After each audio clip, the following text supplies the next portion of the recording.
What up, Mike? Peace.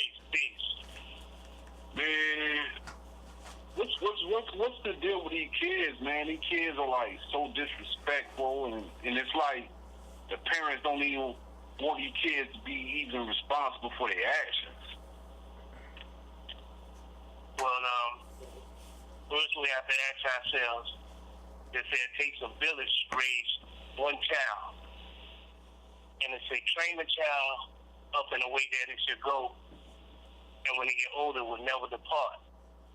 Somewhere there's a gap to where there was no training of our children, and there was no example of our kids. So the kids are being disrespectful because there's no connection between the elders and the children.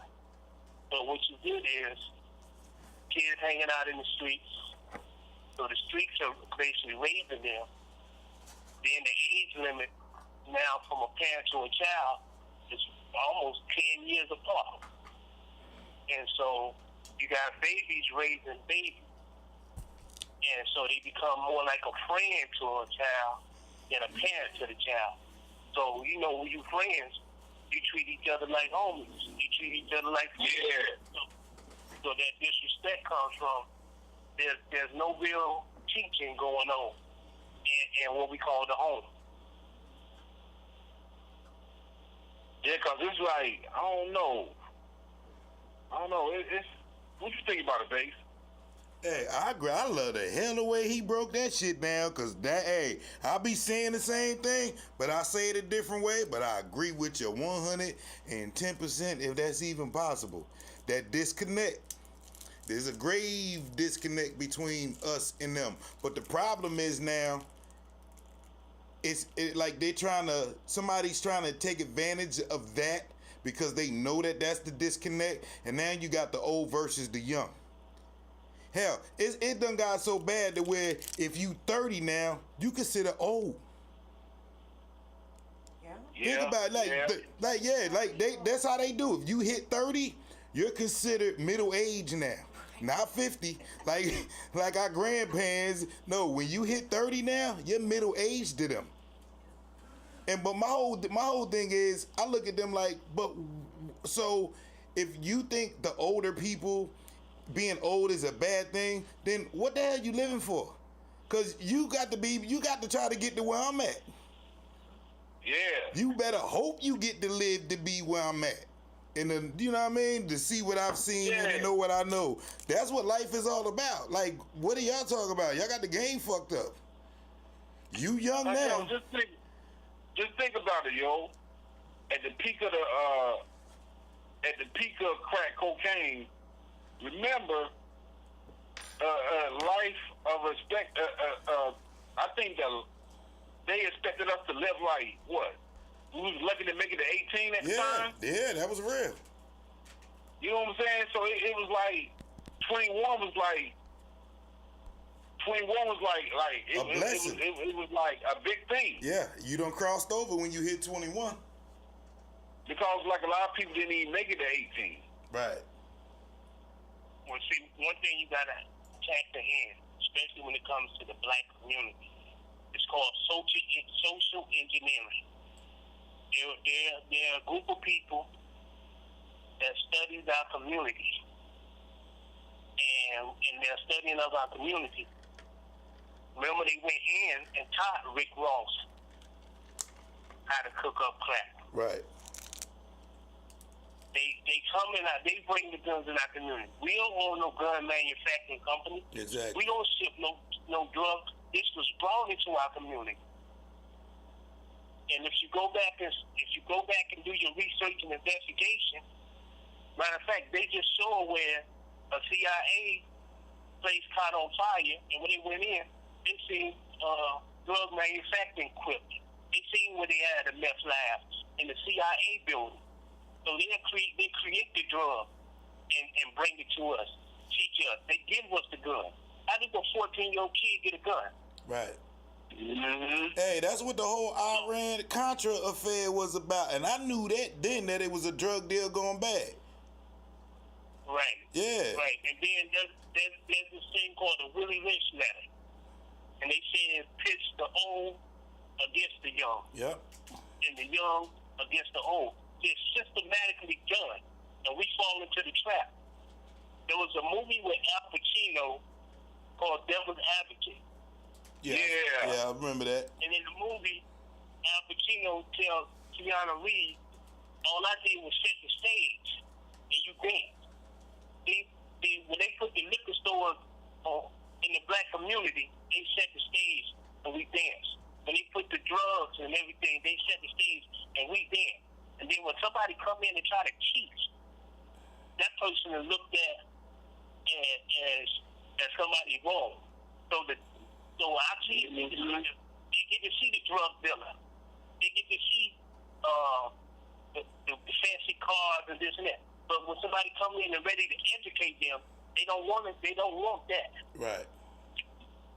And so we can't point the finger at the babies, because there's a saying: if you see a mouse go in a big hole, a bigger rat went in before. So what you see in our community is a product of what came before them. Right. Just like you can make a crack baby, you can make a weed baby. Now, how many black men and black women right now that's smoking loud or whatever they want to call it, gas, this and that, that's in your system. So when that man reproduce himself, the same way crack, chemicals in crack can go into that woman, is in his sperm, so is the chemicals that's in weed. Right. So we are reproducing that which we are ourselves. Right. But you know what though, and this is one of the things I was talking about.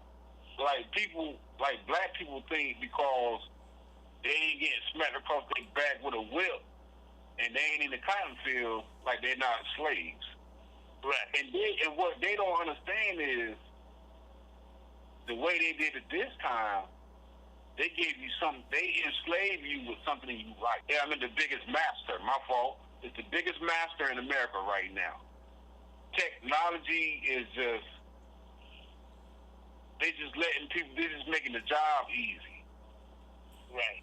Yeah, because they've been left to destroy themselves. Well, let's look at it this way. It's called social media.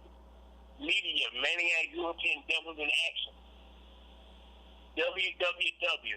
W is what letter in the alphabet? 23rd letter, right?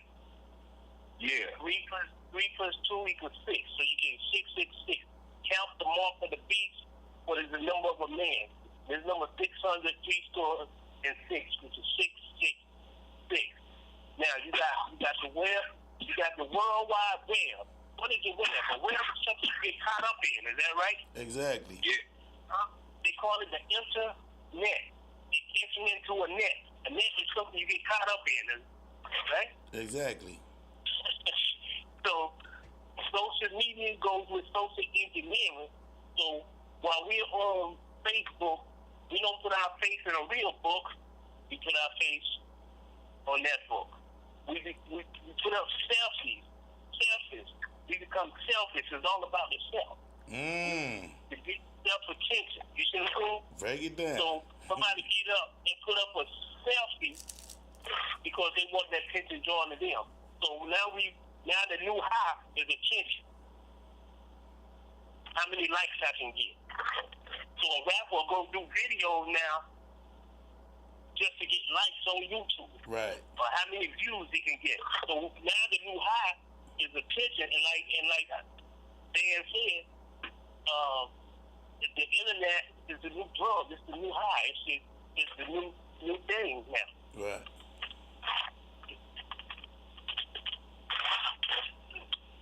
Because you know what? Because and I kind of thought about it, and I was like, dudes that was like really in the streets like that. Back in nowadays, you weren't about to be taking no picture in the streets. Wasn't none public. Right. Until you was ready. Until you was ready So to it's floss. like in our era, a lot of people did that to make a living. They doing that just to say, hey, I did it. Yeah, like you said, for attention. Just to say, hey, you know, we in the streets. I mean, like, people act like people be fighting in the hood, fighting over the hood. Like, my whole thing is, like, I'm fighting to stay out of that motherfucker. Right. Right. You know what I'm saying? Because, you know, like, once you, like, build yourself up to a certain level, you never want to go lower. You never want to go lower than, you never want to go where you already been before. Put it like that. Right. You know what I'm saying? So it's like, a lot of people don't understand, like, you know, a lot of people, they be like, oh, man, I regret this and I regret that. I'm 43, so everything I did from 43 until I was a baby made me who I am at 43. Right. So I can't never be mad at, you know, that's why I look at regrets kind of different, because basically it's just building me up to who I'm going to be. Right. But see, this is the thing, Dan. Once we know better, we do better. But then what takes place is many of us don't go back and teach and let the young people see where we've been and have guide them. You see what I'm saying? Right. Yeah. And so I'm from Maxton, North Carolina. And there's a lot of people that, because Maxton is a small town, they couldn't wait to get out of school so they can go somewhere else. So Atlanta, Charlotte, Greensboro, and other areas became their home. And if they went and got an education, they went and got a better job, they didn't come back to Maxton to help teach or educate and show the young people that it's a better way. Right. So what's left in Maxton? The cat that runs the drugs. Yeah. The sister that couldn't see herself as a bad bitch. A real nigga, a real thug. So now that's what our baby get to see. They don't have nothing that they can say, nah, I want to be that. I want to be like this right here. Right. And it's funny you said that, because I said that on my podcast show that, like, I had a young cat on my podcast, and I said, I want to apologize to your generation. And he was like, why? And I was like, because we left y'all, bro. Like, I had to break it down to him for him to understand. When we made it out the hood, some of us didn't go back. It's their fault. Like, you can't complain and blame the last generation because it's what you left. So when you said, fuck that shit, I'm making it out the hood and I ain't going back, you basically cursed and said, fuck the people that's in the hood. Well, that's going to make people look at you and say, fuck you back. You know what I mean? Right. And so it's a lot. It's like somebody asked me, what is it going to take? And I don't know, like, the overall answer, but I know it has to start somewhere, because we can't continue to live like this. Like, I can't even imagine what worse than where we are right now is. That's a scary thought. Right. What's your name, young guy? Bass. Bass? Yes. Bass. Yes. This is where we start, right? This podcast, and if you got a podcast, that's a beginning point. So what we have to do now is use these media outlets to do what we are doing tonight. Exactly. And then we not only have to do it here, we got to organize and create organizations to go back into the community, go back to the hood. It's never too late as long as you on the plant. Right. You see what I'm saying? So this podcast and the podcast that you host, these are tools that we can use to say, okay, now we got to organize and come together and start going back to the community and showing them it's a better way. Right. Telling them their mistake. You see what I'm saying? Right. Yeah, because you know what? And this has always been my thought.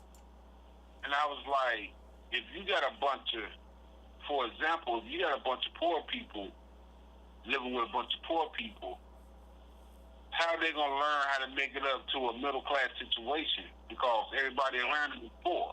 So it becomes like a mentality of being poor. So it's like, you know what I'm saying? Like, and it's not gonna happen overnight. But the whole thing with people, once they see progress and once the fire gets lit, you know what I'm saying? It's like, even on the topic of about, you know, not going back to Maxton and, you know, things of that nature, and it's like for real, you get caught up in real life. You know what I'm saying? You got kids now, you got family, you know, all that shit right there plays a part. Hey, it's like, and that's why, you know what I'm saying? Like, I had inbox Nakia one day. You know what I'm saying? And I told her, you know, that was, you know, good, with, you know, what she was doing and everything of that nature, and the program she was running, you know, for Max and everything. Because it's like, and I do get it. Because, you know, we got Andy Dalton. You know, he's a doctor. He's from Maxton. He's a black doctor. I don't know the last time I saw that dude. But I can't hold that against him because he has involved himself in the real life. Okay, well, let's look at it. Let's look at it this way, right? When you're looking at a sports figure, right? That sports figure, they'll talk about where they came from, and then they still go back and try to invest in their community. We ain't asking nobody to move back to these areas, but if you think about how many people go to they homecoming, how many go to CIAA tournament and go down to the beach and spend this money for that. But they won't take that little time to go to their hometown and go out to the schoolhouse and just talk to the kids. You see what I'm saying? Right.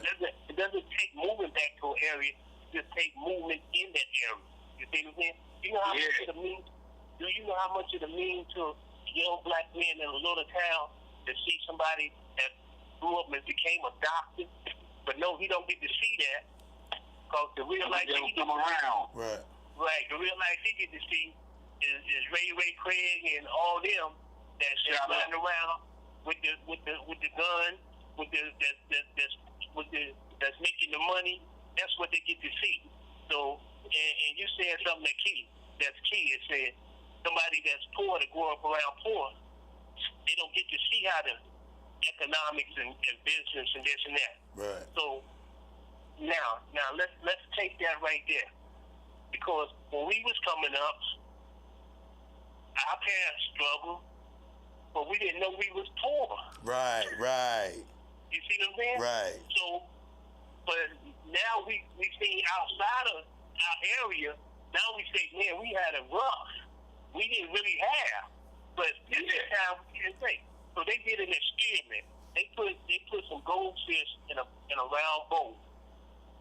And the goldfish was in a round bowl. Then they took and poured the goldfish in a tub. Did you know the goldfish did not swim beyond the circumference of that bowl? Wow. And so that's the way our thinking is when we in our community, and we don't get exposed outside. Nobody is going in and taking our kids on trips outside to get this, so they can get to see things, taking them to a museum, taking them to this here. All it takes is those of us, you see what I'm saying? Because even though we got real lives and we got babies, we still got little cousins, we still got nieces, we still got nephews who don't get to see those things. And when you see a baby, when there's a baby that sees other kids have things and they desire and they can't get, 9 times out of 10, that baby becomes the bully. That baby becomes the one that says, by any means necessary. Right. You see? Yeah. We got work to do, man. For real. I mean, and it's like, you know what I'm saying? Like, and this is one of the things that kind of like, you know, everybody says like, oh, I can't find a job, this and that. And I'm gonna be honest about it. like before George Bush got in office, he told everybody to go back to school because those textile jobs industrial jobs weren't coming back. Right. Nobody listened. And like now, you notice that everybody is trying to break their neck to get a degree. And like, because they, like, all the jobs they got now, you either got to have education or experience. Engineer. So even if you apply for a basic administrative assistant job, just because you might know how to use a computer, but just because you never did that work, or you don't have any kind of educational experience to back that up on your resume, they're not even gonna give you the damn job.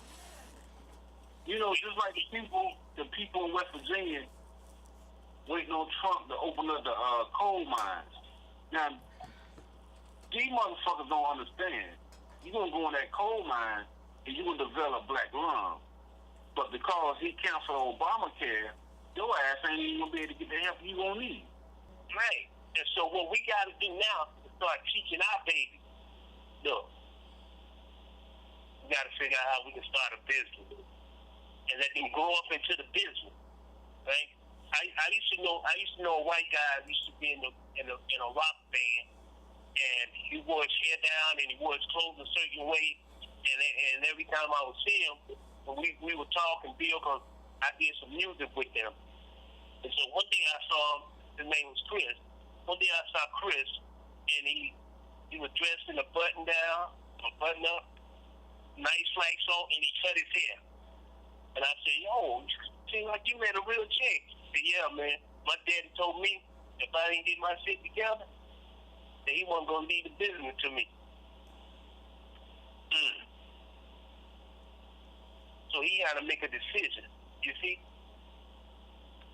And so we're teaching our babies, go to school and so you can get a good job instead of going to school so you can create a career, create a business for yourself. You see what I'm saying? Or run for president. Right. You see what I'm saying? And so what we have to do as adults, we have to now start coming together and change our thought process. How do we go to our babies now and start teaching them to start doing for themselves? Hey, I got a question for you, brother. So what do you think about the black athlete that makes all that money, that comes from dire situations, but really, like, I see them, I hear people say they do programs, but every time I see the program on TV, it's a bunch of white kids. Them ain't the people from where you from that you helping. What do you think about the brothers that don't get back, that's like in the entertainment business, or if you want to call, well, sports is the same thing, that's those people that making all that money and ain't giving back? Okay. You remember the brother, what's his name now? Mahmoud? Yeah. He used to be Chris Jackson. I met Chris Jackson when he first came to Denver. And he used to come to the mosque that I was at for the Nation of Islam. Next thing we know, he stopped coming. So next thing we know, he was going to the Arab mosque. But we was talking to him when we saw him, and he said they told him not to go to that mosque, not to move in this neighborhood. See, even though they go into the pros or when they go in, they got a handler on them. Somebody to tell them where they need to put their money. See, they got to count it. And when they don't do what they supposed to do, and these companies, these owners and everything, look at what's going on in the NFL now. The owners are saying, if you kneel, you do this here, you do that there, you gonna pay for it. You see what I'm saying? Right. So now they guide them the way you put your money. They got people. Look, everybody in the NFL, NBA, or that's up there really making money, they got somebody guiding them. Jay-Z just broke the mold because he's up there to where they have no control over him anymore. Right. Mm-hmm. So the next step there is to kill him, or to destroy him in the eyes of his own people, like they did Michael Jackson, like they did Prince. You see what I'm saying? And so, but we can't depend on them, because if we sit down at a table tomorrow, we call a meeting next week, and just us three that's on the phone sit down and we come up with a idea. All it takes is an ideal, and for us to all agree on that idea that we're gonna start this business. Right.